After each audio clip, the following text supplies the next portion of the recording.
Story 11 of Dastardly Criminals in Space.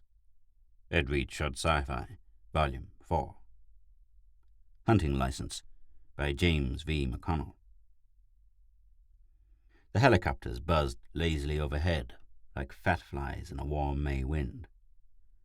"There they go, right on time," said William Carston III.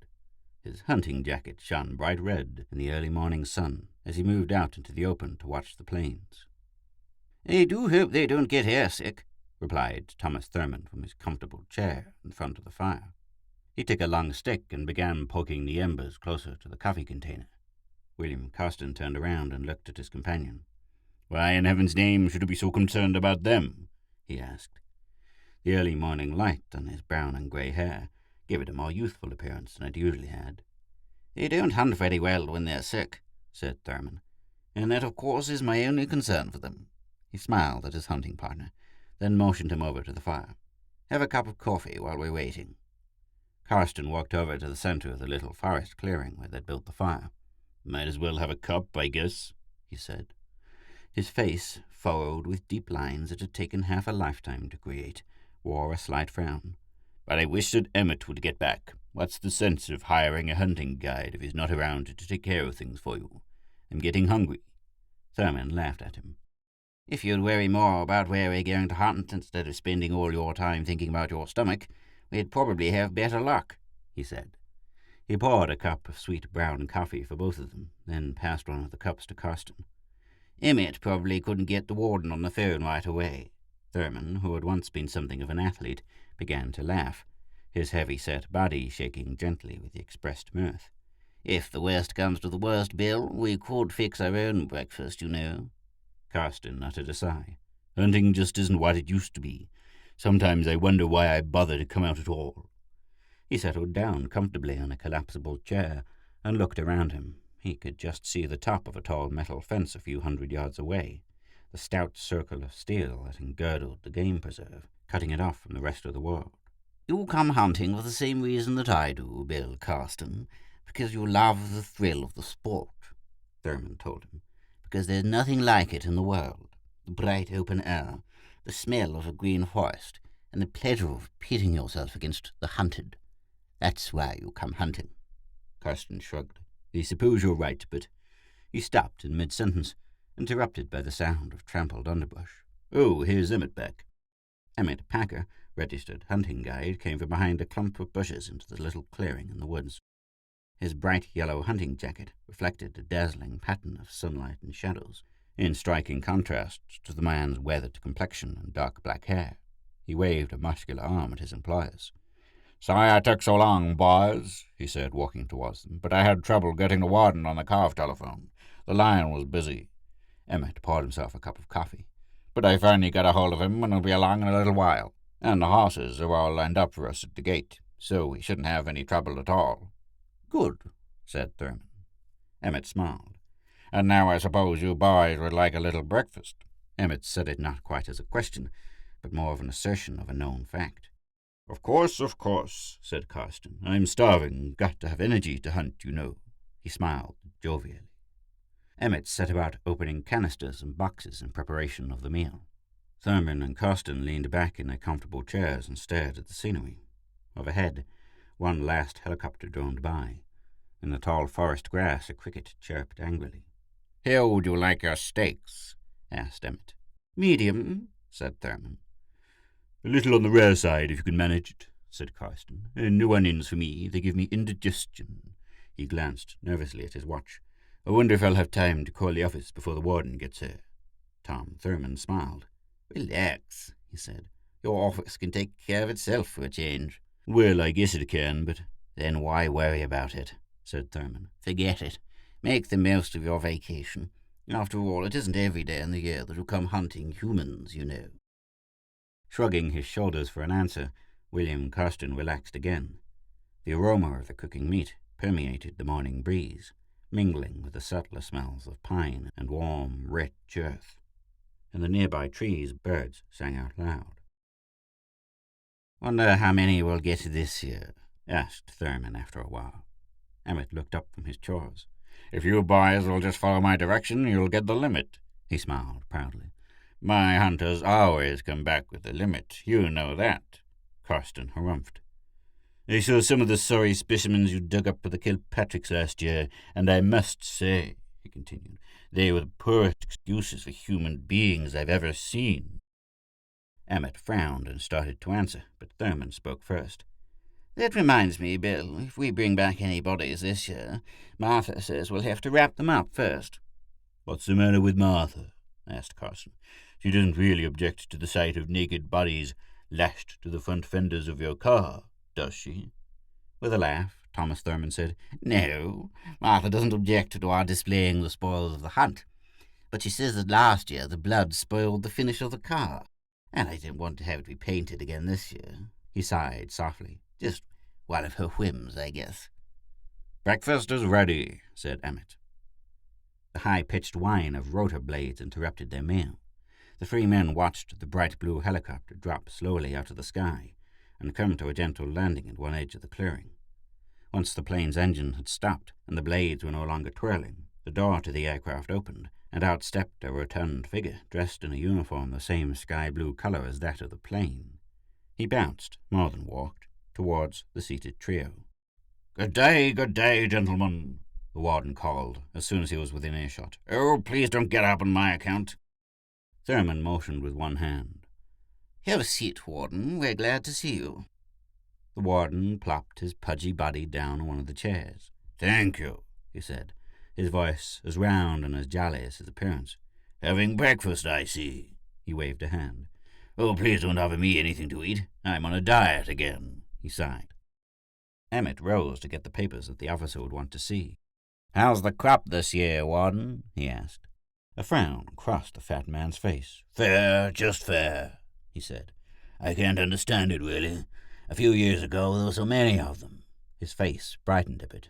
But then, there's still enough to go around, and that's the important thing. And on the other hand, I suppose that we ought to be happy. From the sociological point of view, of course, that there just aren't as many criminals in our society today as there used to be. It speaks well for us, don't you think? William Carsten III made a slight noise with his tongue. But it ruins the hunting. You can't have a hunt unless you've got criminals to hunt for. He turned to his companion. You see, Tom, he said, I told you that it wouldn't be too good this year.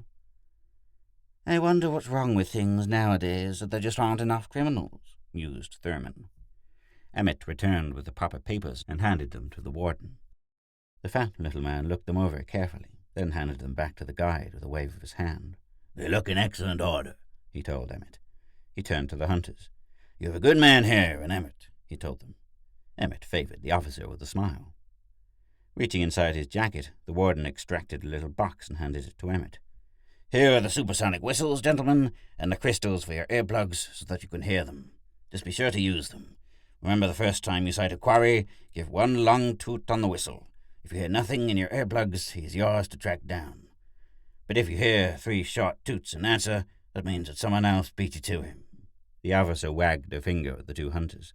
And let's have no mistakes and no arguments, like we've had in the past.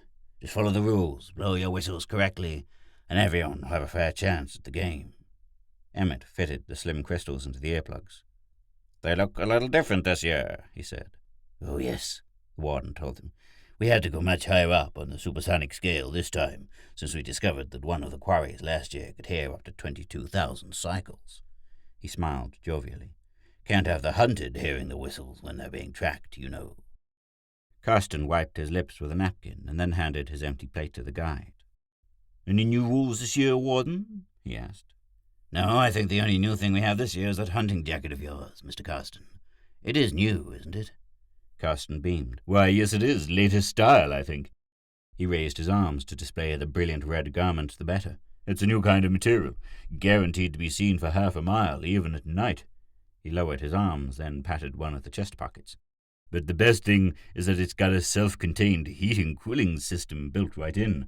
All you have to do is turn the dial, and you get whatever weather you want. The warden looked impressed. My, he said. What won't they think of next? He smiled again. I imagine that the people you're going to be hunting would give a pretty penny for one of those today. The weatherman says it's going to be a bit chilly tonight. Thurman lit a cigarette.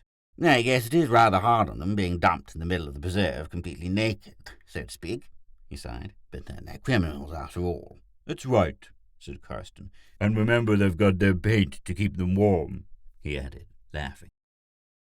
The warden snapped his fingers. I'm glad you reminded me, Mr. Carson. The paint is a little different this year. Carsten looked surprised. They haven't changed the signals, have they? He demanded. Oh, no, said the warden. Black stripes painted all around the body still mean he's an ordinary criminal. Black and red alternating stripes mean crimes of passion, and all red stripes used for the subversives, of course, just like always. Coughing discreetly, the warden continued. What I meant was that after the complaints we got last year, we decided to use a really indelible paint so that not even a skilled surgeon could get it off. Complaints? Asked Thurman. The warden gave a gigantic sigh. That's right. It seems that some of the hunters, not people like you, mind, but some of them have been altering the color of the stripes after they've bagged their game, he smiled. And we can't have that, you know. It just isn't sporting. When you display your trophies, you want all the glory that's coming to you, but no more than you actually deserve. Putting his hands on the arms of the chair, the warden made a valiant effort and managed, just barely, to remove his body from the comforting confines of the chair. Well, he said, I must be off.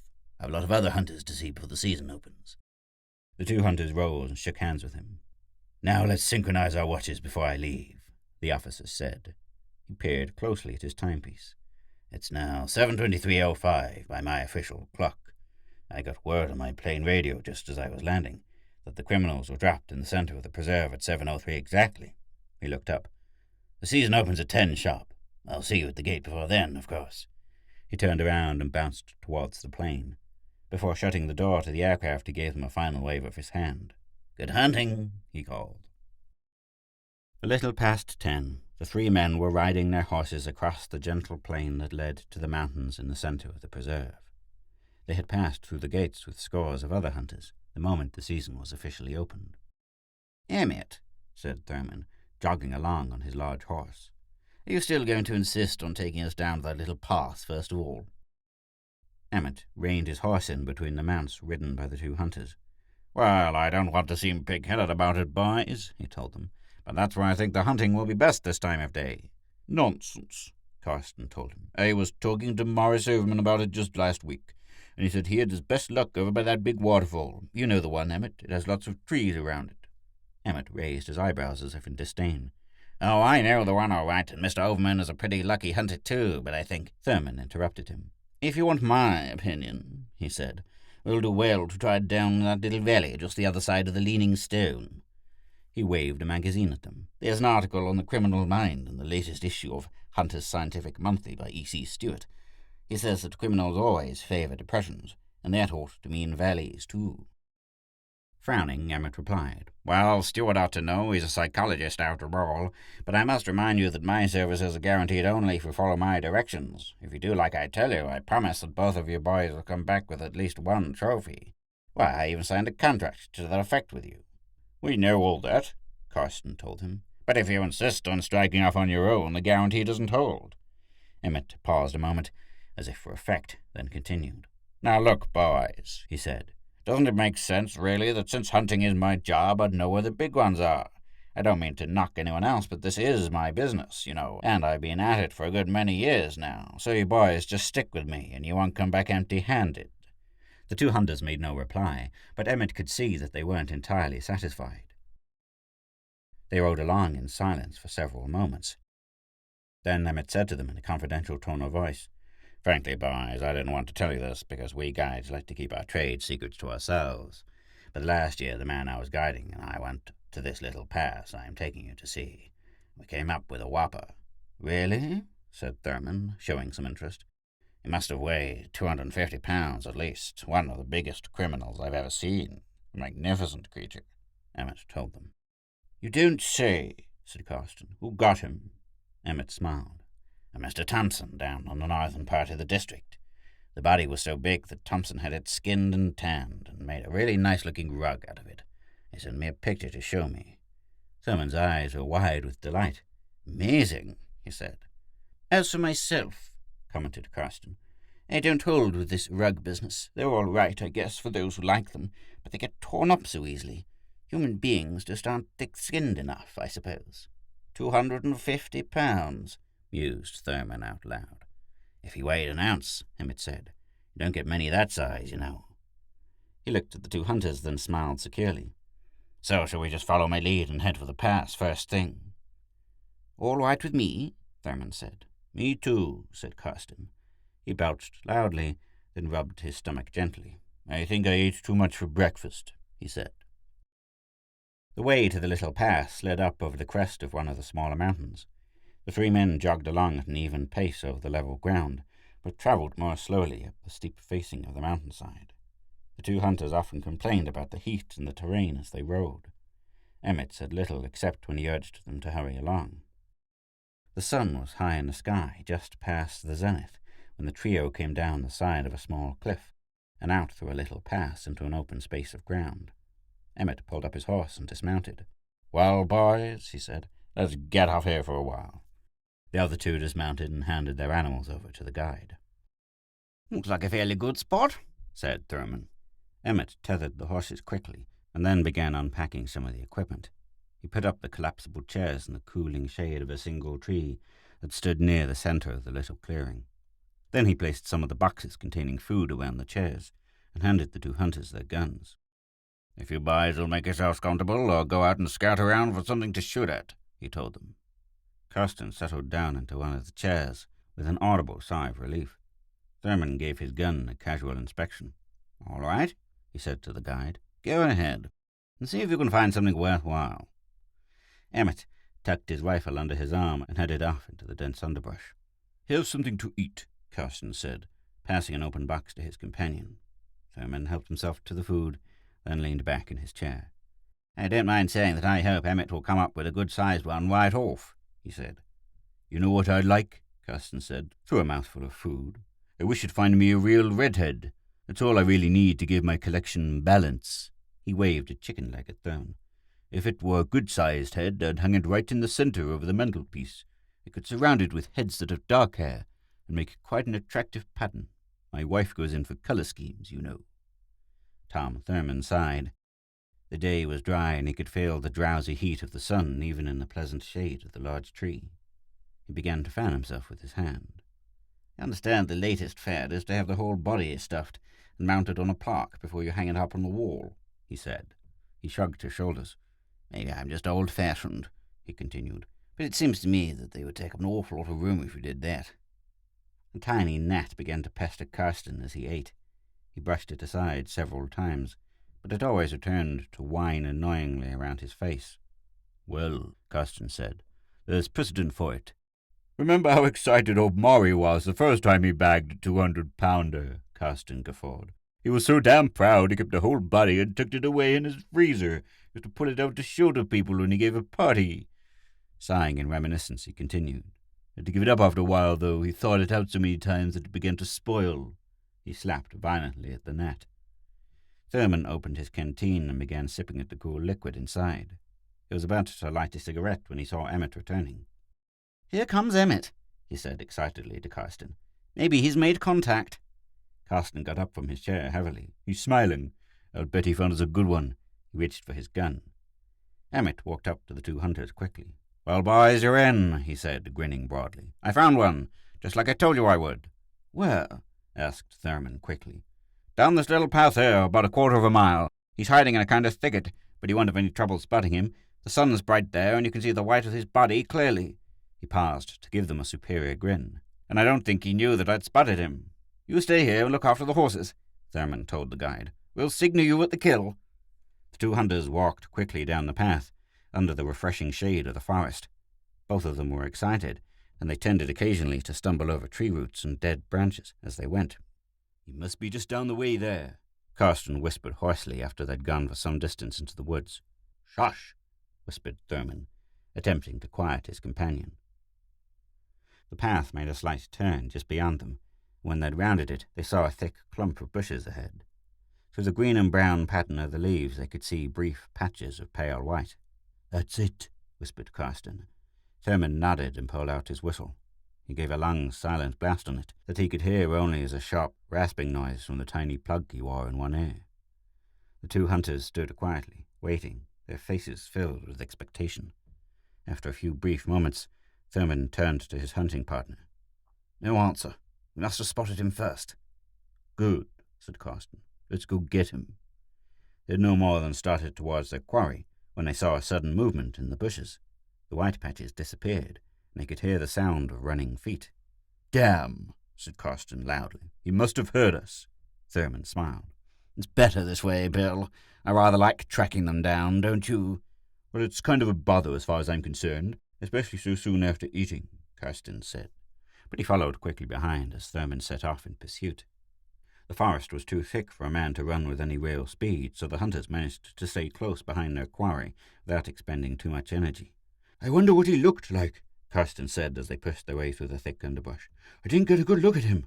"Neither did I," Thurman replied, grabbing hold of a vine to pull himself over a dead tree that stood in their path. "Hope he isn't just an ordinary criminal. I've got enough black stripes at home as it is." "Look out!" Carsten cried suddenly. "He's doubling back on us."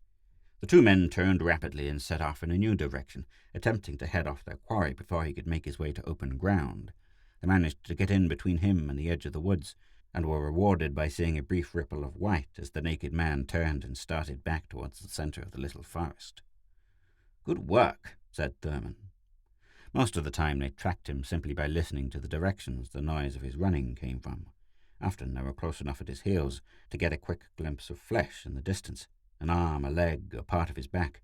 They got their first good look at him when they came out from behind a rock into a little clearing.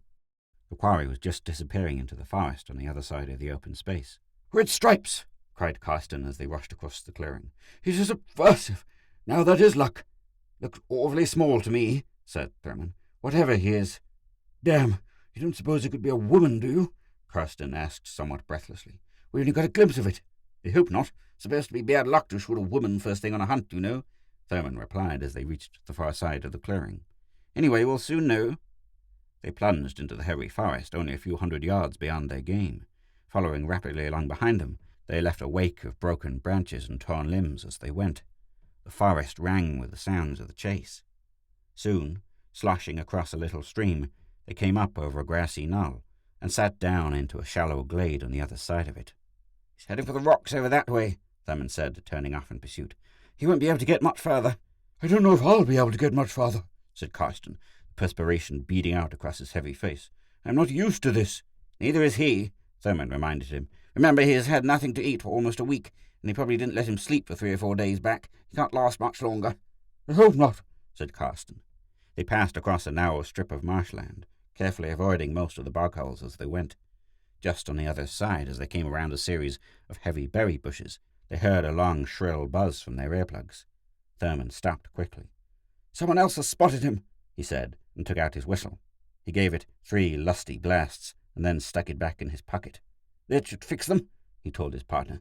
They set off again in pursuit. Soon it became obvious to the 2 hunters that they were gaining rapidly on their quarry. They increased their pace just a trifle to take advantage of their lead. It was perhaps 5 minutes later when they tracked their man down and for the first time got a good look at him. They were very close to the outcroppings of a rather steep foothill when they came over a little rise and saw him, scarcely 1,000 yards in front of them. "There he goes!" cried Carsten. "Into that little pass between those 2 rocks." Rapidly they closed in upon the narrow pass. The opening between the big rocks was not much more than 10 feet wide. It led like a narrow corridor through the sides of the hill, and then opened up beyond into a little canyon. The 2 hunters paused just on the other side of the pass. "I think he's trapped," said Thurman. "I can't tell for sure because there are too many bushes in the way, but I think this is a little box canyon, and that this pass is the only way out." William Carsten looked around him. "Seems that way to me," he told his companion. "Let's move on in slowly." They took their time as they walked through the narrow canyon, checking behind each bush and rock as they went. The little valley was only 100 yards wide, but several hundred yards in length. On all sides rose a sheer cliff some 50 feet in height. When they were about 200 yards from the end of the canyon, they stopped. The cliff walls had narrowed so that there was scarcely a 25-yard distance from one side to the other.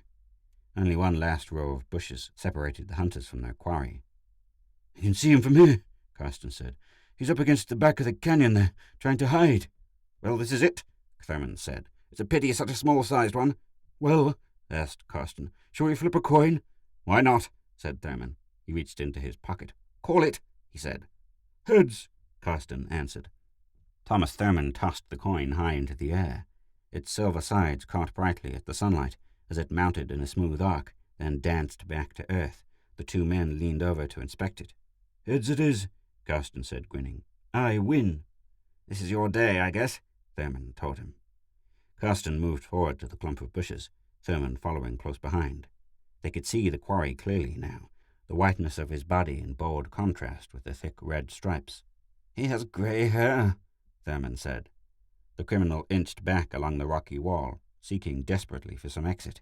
He tried to climb up the side of the cliff, but could do no more than to stir up a small shower of loose stones as he lost his footing. Suddenly he picked up a rock, twirled, and threw it at the hunters. It scarcely covered a third of the ground between them. "Well, I like that," said Carsten. "He's got his nerve." He raised his rifle to his shoulder and looked carefully through the telescopic sight. For several moments he held his stance, and slowly he lowered the gun back to his side.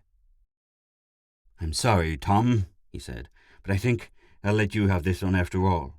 Thurman looked surprised. "What's the matter, Bill?" he asked. William Carsten sighed. "I think I used to know him." "Oh," Thurman said, and then he frowned. "You're sure it's not just because he's so small that you're giving him up?" he questioned. "No, quite sure. I think he was one of my professors back in college." "Oh, well, then," Thurman said. He put his gun to his shoulder and took careful aim. "Shoot for the body, Tom," Carsten whispered to him. "Don't want to spoil the head." Thurman pulled the trigger. The explosion split the quiet air apart and cast the pieces of silence as echoes up and down the little canyon. "Good shot," Carsten told his companion. "Nice and clean." Thurman smiled. "Thank you," he said, and then, "Too bad you had to give him up." Shrugging his shoulders, Carsten said, "Well, that's the way of things. I don't remember him too well, but I think he taught me anthropology. Old Mac something or other. I forget his name." The two men started walking back towards the entrance to the canyon. "I suppose that I should have taken him anyway," Carsten said as they walked, "but I've never considered it good taste to shoot someone whom I've known." "I know how you feel," Thurman told him. "It sort of, well, ruins the sport, if you know what I mean," Carsten said. "Sure," replied Thurman. They went quietly through the narrow little pass, stopping on the other side. Thurman lit a cigarette and leaned back against a rock to rest. Carsten put a star shell into his rifle, pointed it towards the sky, and fired. They both watched as it burst into a gaudy blossom of fire and smoke far above them. "That ought to bring Emmett on the run," Carsten said. "He can clean things up and leave a marker. The plane will pick up the body later today." Thurman took a deep breath. The air had a tangy smell to it of springtime grass and early flowers. The warmth of the sun gave the forest a hazy sort of glow. In the nearby trees, small animals chattered loudly. "Nice day, isn't it, Bill?" "It certainly is," Carsten answered, gazing thoughtfully at the pleasant landscape. "But look at those clouds. It might rain tonight." "It might at that," Thurman told him. He gave another sigh and then smiled, dropping his cigar to the ground and crushing it beneath his boot. "Well, shall we go?" he asked. "I'm getting hungry."